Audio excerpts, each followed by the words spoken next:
The order came down at 0317 hours. Clean. Official. Stamped with the right signatures. Withdraw all assets. Abandon current position. Leave no trace. 3,000 Marines were still in that valley. No one at command called it what it was. They used words like strategic repositioning and calculated sacrifice and acceptable loss ratio, which is what bureaucrats say when they've already decided that the men bleeding into foreign soil aren't worth the cost of saving them. But two women, sisters, both in uniform, both with more combined combat hours than the general who signed the withdrawal order, read that same document and came to a different conclusion. They didn't argue. They didn't file a grievance. They didn't request a meeting with legal counsel. They just looked at each other across a communications tent in the dark, and one of them said, "Not today," and the other one said, "I know." And then they went to work. Now, before we show you exactly what Captain Dara Osei and Lieutenant Amara Osei did in the next 14 hours, the move that saved 3,000 lives and ended two careers that never should have been ended, drop a comment telling us where you're watching from. Hit subscribe with the bell icon on, because this story doesn't begin with heroes. It begins with a phone call that was never supposed to be answered. The Kunar province in eastern Afghanistan didn't care about your rank. The mountains were older than any nation that had ever sent soldiers to fight in their shadow, and they looked at every convoy, every helicopter, every radio antenna strapped to a dusty ridge the same way. Temporary. Everything was temporary here. Camp Aleen sat 6 kilometers from the Pakistani border, wedged between two ridgelines that funneled wind like a bellows through every tent seam and equipment gap. The base had been operational for 18 months. It smelled like diesel, altitude, and the particular exhaustion that came from being too far from home for too long. Captain Dara Osei arrived on a Thursday. No ceremony, no reception committee, just the tailgate of a supply truck dropping in the dark, and her boots hitting frozen gravel. She was 34, dark-skinned, lean-framed, with the kind of posture that comes not from pride but from discipline ingrained so deep it rewired the spine. Her uniform carried no extra decoration, no visible medals, though she had earned more than most officers twice her age. One small patch on her left shoulder, 75th Ranger Regiment, the kind of credential that made certain men in certain rooms very quiet. Nobody at Aleen knew what to do with her. She'd been assigned to the Tactical Intelligence Coordination Cell, a soft title for a job that nobody fully understood, which was exactly how Joint Command preferred it. Her orders described her role as senior analytical support, which in practice meant she sat in a tent with 3 monitors, a satellite uplink, and classified access that made the base commander visibly uncomfortable when he read her clearance level. He was Colonel Whitfield, 51 years old, 2 failed deployments in his folder that had been papered over by favorable reviews from the right people. He had that specific kind of confidence that only comes from never having been truly tested and not knowing it.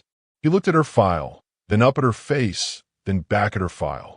"Captain Osei, intelligence support." "Yes, sir. You had a request for your sister to be transferred here as well."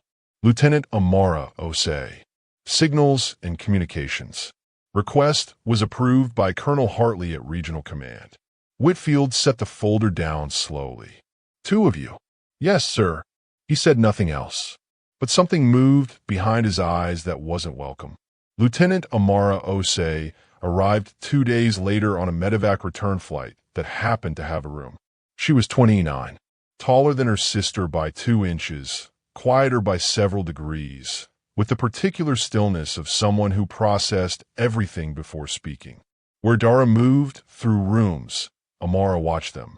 She had spent 4 years in signals intelligence, running communications intercepts in 3 countries that the official record showed she had never visited. Her hands could pull a functioning tactical radio out of salvage components in under 12 minutes. She had once rebuilt a destroyed satellite relay station in Djibouti with a multi-tool, 2-car batteries, and instructions she wrote herself from memory. She set up her equipment in the corner of the comm tent without asking anyone where to put it. By the end of her first night, she had already identified 3 radio frequencies being used by hostile elements in the surrounding ridgelines that the base's existing monitoring system had missed entirely.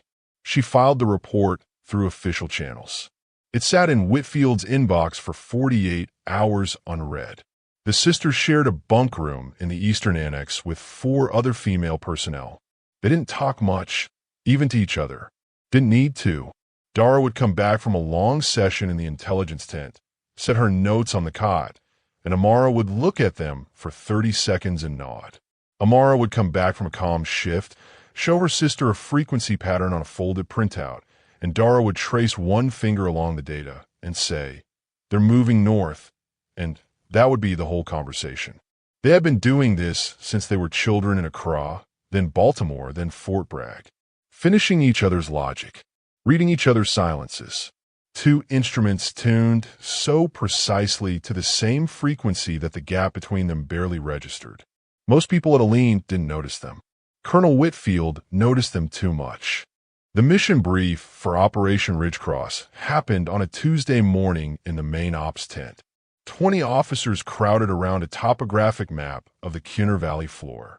The operation was ambitious. 3,000 Marines from the 1st Division were going to push east through the valley, establish a forward blocking position, and cut off a major supply corridor used by insurgent forces to move weapons and personnel across the border. It was the kind of operation that looked clean on a map. Dara sat in the back of the tent with a notebook and said nothing for the first 40 minutes. Then she raised her hand. "Captain Osei." Whitfield's voice had a specific flatness to it when he said her name, like he was reading it off a form. "The Northern Ridge Assessment. It's showing the corridor as uncontrolled. But based on signals intercept from the past 10 days, that ridge has active observation posts at 3-kilometer intervals. Whoever holds it has a direct sight line into the valley floor for the entire length of the Marine advance." A pause, and that assessment came from Lieutenant Osei's frequency analysis, sir. Filed 4 days ago. Whitfield looked at his operations officer. The operations officer looked at his notes. Dara watched them both look at everything except her. "The existing intelligence package has been reviewed and approved," Captain Whitfield said. "If you have supplementary data, submit it through the proper." "I did, sir." 4 days ago. The silence was the kind that had weight to it. "The brief stands," Whitfield said. "Any further questions?" There were none. Not out loud. Dara walked back to the intelligence tent, sat down in front of her monitors, and began building a file. Systematic, thorough, time-stamped. Everything she and Amara had identified. Every ignored report. Every unanswered query. Every frequency pattern that pointed to the same conclusion. The valley wasn't safe. The ridge wasn't clear, and 3,000 Marines were about to walk into a corridor that someone on the other side of the border had been watching for weeks. She wasn't angry. Anger was noise. She was building something with staying power. Amara appeared in the tent door at 2100. She looked at the file on the screen. "You think they'll listen?" Dara kept typing. "No, but the record will." Operation Ridgecross launched at 0400 Wednesday. By 0600, the advance elements of the Marine column had penetrated 8 kilometers into the valley and established their first checkpoint. By 0730, contact had been made on the northern ridge. By 0900, it wasn't contact anymore. It was suppression. Sustained, coordinated fire from elevated positions that had been pre-sighted, pre-ranged, and pre-mapped by someone who had been watching that valley for a very long time. The radio traffic in the comm tent went from professional to urgent to something quieter and more frightening. The specific kind of clipped, stripped-down language that soldiers use when they're trying to manage a situation with their voice while their body is doing something else entirely. Aline Base, this is Ridgecross Actual. We have contact on the northern ridge, multiple positions. Fire is concentrated on grid. Static, a different voice cutting through. Need air support at grid 47 Tango now. We have casualties we need.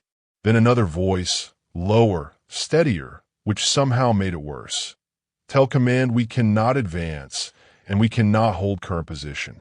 Request immediate.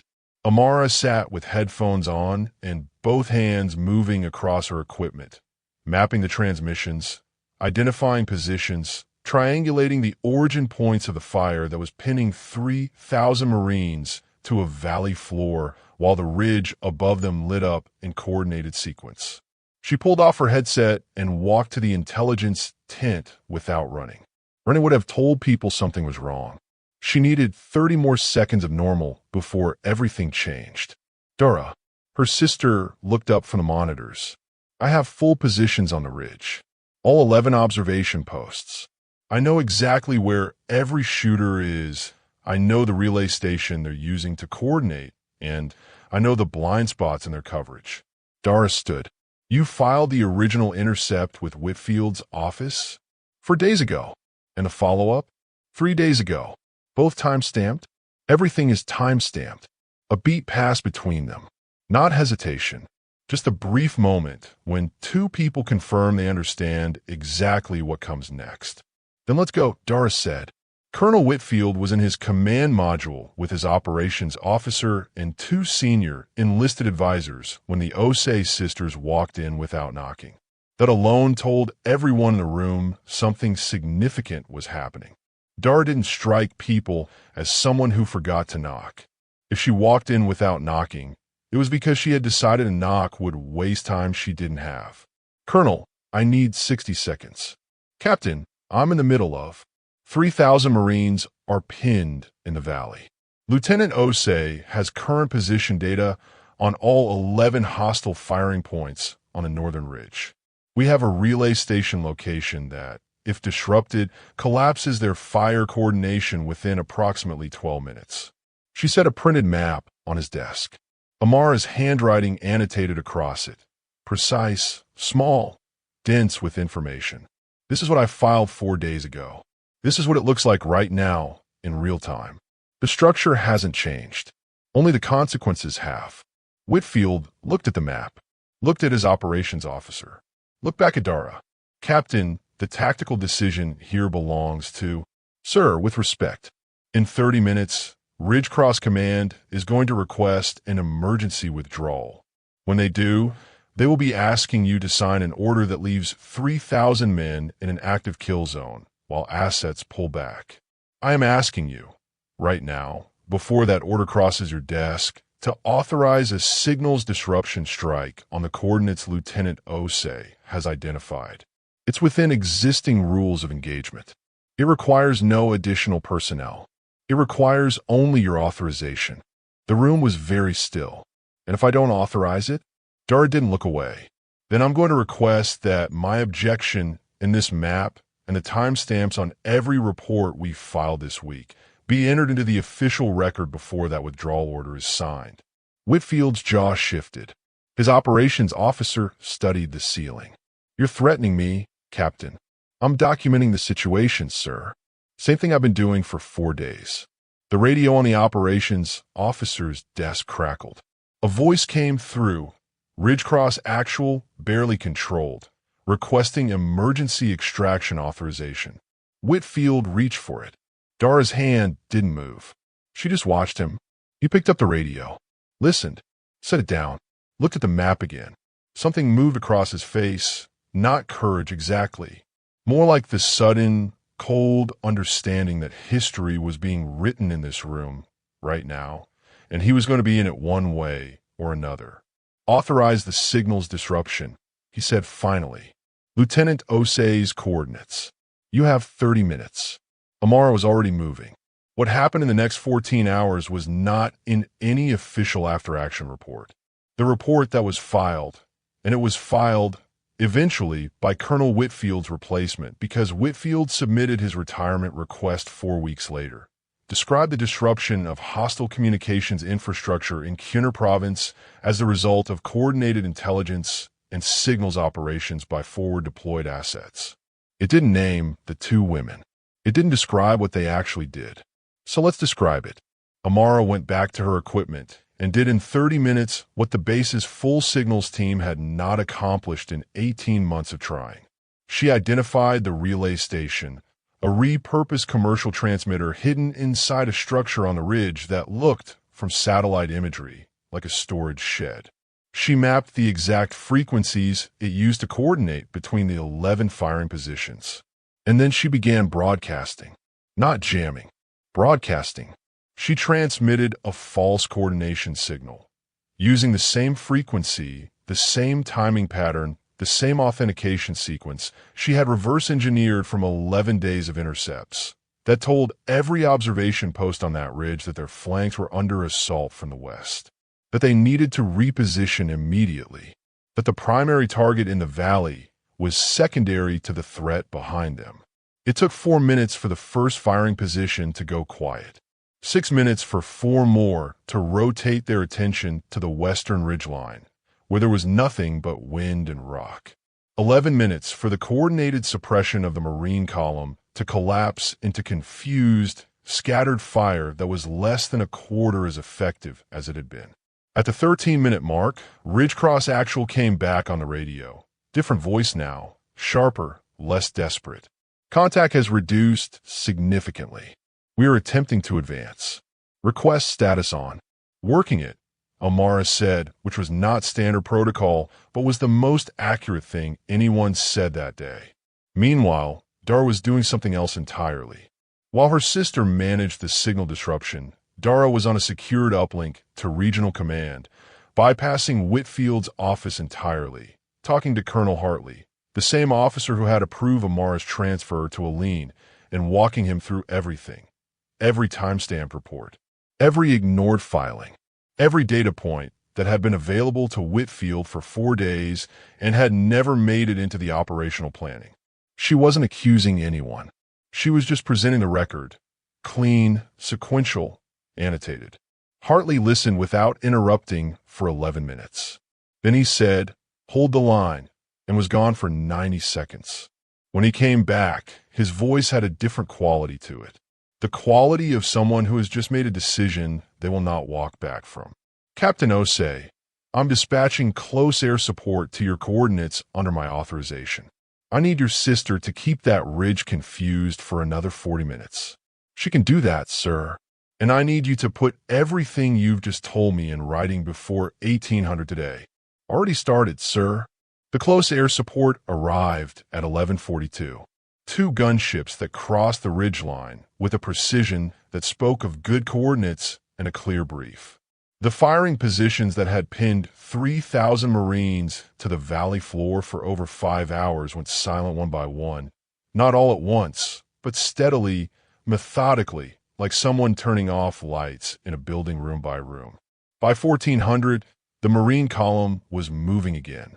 By 1730, the forward blocking position that Ridgecross had been tasked with establishing was secured. By 1900, the casualty count was coming in. 31 killed in action, over 100 wounded. Numbers that made everyone in the ops tent go quiet and stare at the floor, because those numbers were real. Each one was a person, each one had a name. But the people who had been watching the intercepts all week, who had run the math on one uncontested 5-hour suppression of a 3,000-man column in an enclosed valley would have produced, knew that without the disruption, without the close air support, without the 14 hours of work done by 2 women in a communications tent, those numbers would have been 10 times worse. 3,000 Marines came out of that valley. Not all of them whole, but all of them came out. The review board convened 6 weeks later at a facility in Germany that had the particular fluorescent bleakness of rooms designed for accountability. Long table, water pitchers no one touched. A panel of 5 officers who had read the complete file and whose expressions gave nothing away. Dara and Amara sat on the same side of the table. Not by accident. The charge on the table was unauthorized circumvention of command authority. Dara had contacted Regional Command over Whitfield's head. Amara had conducted a signals operation that had not been formally approved before execution. The fact that the operation had worked, the fact that the timestamp showed 4 days of ignored warnings before either of them acted, none of that was technically part of the charge. The board had discretion. That was the word everyone kept using. The board has discretion. Brigadier General Irene Faustino sat at the center of the panel. 63 years old. First black woman to achieve that rank in her branch. She had been in Mogadishu in 1993. She had buried friends. She had written letters to families. She had also spent 30 years watching institutions make the same mistakes with the same people paying the price. Her face during the proceedings was unreadable, not cold, not warm, just focused. Dara made her statement without notes. Precise, sequential calm. She had filed her first supplementary intelligence report on day 1, filed the second on day 2, filed the third on day 3, filed the fourth, escalated through a secondary channel on day 4. All time-stamped, all documented, all unacknowledged. When Ridgecross launched on day 5 with the intelligence gap still unaddressed, she had two choices: remain silent and watch 3,000 Marines enter a kill zone the base had been warned about, or escalate to the one officer in her chain who had both the authority and the documented awareness to act. She had chosen to escalate. She would make the same choice again. Amara made her statement in half the words. The signals disruption operation fell within the parameters of the authorization given by Colonel Whitfield in the command module. She had the authorization. She executed it. She would make the same choice again. The board went into closed session. They were gone for 2 hours and 17 minutes. When they came back, Faustino looked at both sisters with an expression that had, if you were watching very carefully, just the slightest additional quality in it. Something that wasn't part of any official proceeding. The board has reviewed the complete record, including all time-stamped filings and the regional command intercept log. We find that Captain Osei's escalation to Colonel Hartley, while procedurally irregular, was justified by the documented pattern of non-response from the immediate command authority. We find that Lieutenant Osei's signals operation fell within the scope of authorization granted in the command module at 0943 hours. A pause. The charge of unauthorized circumvention of command authority is dismissed. No one in the room made a sound. However, Faustino's voice didn't change. The board also finds that the 4-day pattern of non-response to filed intelligence supplementals constitutes a failure of command that will be addressed separately. She looked directly at the two women. Captain Osei, Lieutenant Osei, you are both returned to active duty without adverse notation in your records. The board commends your sustained professionalism under conditions that did not reward it. She paused one more time. Dismissed. They walked out into a German autumn afternoon. Pale sky, cold air, the smell of wet stone and jet exhaust from the flight line a kilometer east. They stood outside the building for a moment without saying anything. Amara looked up at the sky. For days, Dara agreed. And they still almost didn't act. Almost, Dara said. Didn't. A long quiet settled between them. Not uncomfortable. The kind that had texture, had weight, had everything that needed to be said folded inside it without requiring words. A young captain passed on the walkway, did a double take at their uniforms, and then did something you didn't see often from someone of his rank to someone of theirs. He stopped, came to attention, and rendered a salute that was slow and deliberate and meant something. Dara returned it with a nod. Amara didn't move. When he'd gone, Amara said, "Do you think he knows?" "No," Dara said, "but he will." In the weeks that followed, the story moved the way Real stories move. Not through press releases or official commendations, but through people who were there telling people who weren't. Marines from Ridgecross talking to Marines from other units. A signal specialist in Germany telling a former colleague what the frequency logs from that ridge actually showed. A comms officer at a lean base explaining to his replacement exactly what those two women had done in 14 hours with equipment and information that had been available to the entire base for 4 days.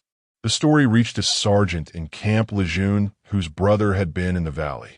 It reached a signals instructor at a training facility who started using the Kuhner intercept as a classroom example. Anonymized, but recognizable to anyone who knew what to look for. It reached the desk of a journalist who would eventually write a piece that used words like systemic failure and institutional resistance in a way that made certain generals deeply uncomfortable. It reached the families of 31 men who were never coming home, who read every version of the story they could find and came, ultimately, to this same complicated place: gratitude for what had been saved, grief for what had not, and a clear-eyed understanding of why those numbers hadn't been much, much worse. Dara Osei was promoted to Major 8 months later. Amara Osei received a commendation from Regional Command for Signals Operations Excellence, with specific notation of the Kunar mission. Neither of them talked about it much. Not because it was classified, though parts of it were, but because that was not how either of them operated. They had not gone back into that communications tent to be remembered. They had gone back because 3,000 people needed someone to do the thing that needed doing, and they were the ones who knew how. That's the whole reason. There was no speech, no moment where either of them looked at a camera or struck a pose or delivered a line designed to land in history. There was just Amara with her headphones on and her hands moving, and Dara on a secured line telling the truth to someone who would listen, and 14 hours of work in a tent in a cold mountain province, while the radio, filled with voices of men, tried to stay alive. And when it was over, they had gone back to their bunks and slept. Because that's what training does. It doesn't make you a hero. It makes heroism feel like function, like breathing, like the next right thing done without drama, without hesitation, without waiting for someone to give you permission to save the people who need saving.